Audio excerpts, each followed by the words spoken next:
Big boss Malayalam season 7 live അപ്ഡേറ്റുകളിലേക്കാണ് പോകുന്നത്. ബിഗ് ബോസിന്റെ ക്ലാസിക് ടാസ്കുകളിൽ ഒന്നായിട്ടുള്ള ഒരു മഡ് പിറ്റ് ടാസ്ക് ആയിരുന്നു ലൈവില്. സേഫ്റ്റി ഗിയേഴ്സ് ഒക്കെ ധരിച്ച് മഡ് ഇറങ്ങി 15 മിനിറ്റിനുള്ളിൽ സ്വന്തം ടീമിന്റെ ഫ്ലാഗുകൾ അവിടെ സ്ഥാപിക്കണം. ഏറ്റവും കൂടുതൽ ഫ്ലാഗുകളുള്ള ടീമായിരിക്കും വിജയിക്കുന്നത്. അതിനായിട്ട് എന്ത് തന്ത്രം വേണേലും ഉപയോഗിക്കാമെന്ന് ബിഗ് ബോസ് പ്രത്യേകം ടാസ്ക് ലെറ്ററിൽ മെൻഷൻ ചെയ്തിട്ടുണ്ടായിരുന്നു. ഇത് വെറും ഗുസ്തി പിടിക്കുന്ന ഒരു ടാസ്ക് അല്ല എന്ന് പ്രത്യേകം മെൻഷൻ ചെയ്തിട്ടുണ്ടായിരുന്നു. പക്ഷെ അവിടെ ആരും തന്നെ ആ ഒരു സംഭവം ഫോളോ ചെയ്യുന്നതായിട്ട് കണ്ടില്ല. ഈ ആഴ്ചത്തെ ആദ്യത്തെ പണിപ്പുര ടാസ്കിലൊക്കെ ഉണ്ടായിരുന്ന സെയിം ടീമുകൾ തന്നെയായിരുന്നു ഈ ടാസ്കിലെയും ടീം. ഒനിയിൽ, അപ്പാനി ശരത്ത്, ഷാരിക, ഷാനവാസ്, ജിസേല്, ശൈത്യ, രേണു, പിന്നി, നൂറ എന്നിവരാണ് ഒരു ഗ്രൂപ്പ്. ഓപ്പോസിറ്റ് ഗ്രൂപ്പില് അനീഷ്, അക്ബർ, ആര്യൻ, അഭിലാഷ്, നെവിൻ, ആദില, അനുമോൾ ഒക്കെ ആയിരുന്നു.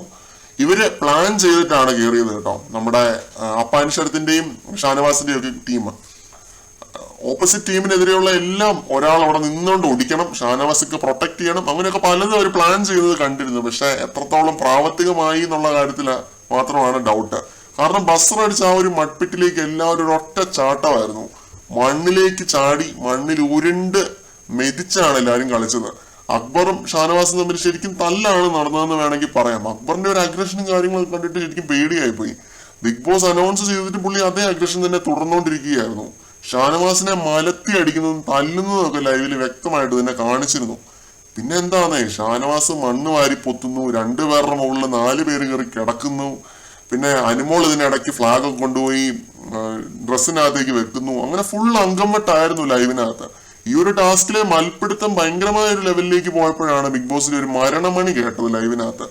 ബസർ ഇത്രയും തവണ അടിക്കുന്നത് ഒരു സീസണിൽ ഞാൻ ഇതിനു മുമ്പ് കേട്ടിട്ടില്ല. അത്രമാത്രം തവണ ബിഗ് ബോസ് ആ ഒരു ബസർ അടിച്ചു. സൈറൺ അടിക്കുന്ന പോലെയാണ് അത് അടിച്ചുകൊണ്ടിരുന്നത്.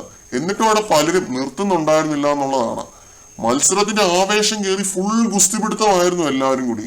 അക്ബറും ഷാനവാസും മാത്രമൊന്നുമല്ല, വേറെ പലരും അവിടെ അഗ്രഷൻ കാണിച്ചിരുന്നു. ആര്യൻ, അനീഷ്, റെന, ജിസേല്, ആദില, എല്ലാവരും തന്നെ പേരെടുത്ത് പറഞ്ഞാൽ എല്ലാവരും അഗ്രസീവ് ആയിരുന്നു. ആൺ പെൺ വ്യത്യാസമില്ലാതെ എല്ലാവരും അഗ്രഷൻ കാണിച്ച ഒരു ഗെയിം ആയിരുന്നു ഇത്. ഗെയിം വൈസ് നോക്കിയാൽ മികച്ച പ്രകടനമാണ് കാഴ്ചവെച്ചത്. പിന്നെ നമ്മുടെ അനുമോള് ഡ്രസ്സിനകത്ത് പാത്ത് വെച്ചെന്ന് പറഞ്ഞല്ലോ, അത് ലാസ്റ്റ് ബസർ അടിക്കുന്നതിന് തൊട്ട് മുമ്പ് കൊണ്ടുപോയി അവിടെ സ്ഥാപിക്കുന്നുണ്ട്. അതേപോലെ ജിസേല് അവരുടെ ആ ഒരു മഞ്ഞ ടീമിന്റെയും സ്ഥാപിക്കുന്നുണ്ട്. അങ്ങനെ ഈ ടാസ്ക് ജയിച്ചത് എനിക്ക് തോന്നുന്നത് അനുമോളുടെയും അനീഷിന്റെയും ഒക്കെ ആ ഒരു ടീമാണെന്നാണ് തോന്നുന്നത്. കൂടുതൽ അപ്ഡേറ്റുകളുമായിട്ട് നമുക്ക് വീണ്ടും കാണാം.